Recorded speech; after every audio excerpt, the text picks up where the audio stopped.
Speaker قومی assembly سردار ایاز صادق نے واضح کیا کہ بطور اسپیکر حکومت اور اپوزیشن کے درمیان مذاکرات کو فروغ دینے کی ذمہ داری ہے۔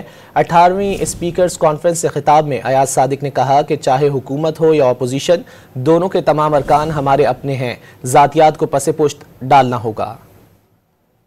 میری گزارش یہ ہوگی، ہم لوگوں پہ اب ذمہ داری اسپیکرز کانفرنس کے بعد اور بڑھ گئی ہے کہ ہم اپنی پارلیمنٹس کو، اپنی اسمبلیز کو اور زیادہ فعال بنائیں، اور ہم facilitators of dialogue between government and opposition کو زیادہ فروغ دیں جا کے۔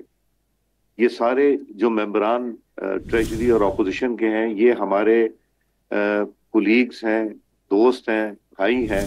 ہمیں سیاست کو ایمفسس کرنا چاہیے ایشوز کے اوپر، اور صرف ذاتیات کو ہم ڈسکریج کر رہے ہیں، جو کرتے بھی ہیں اور انشاءاللہ اور کریں گے۔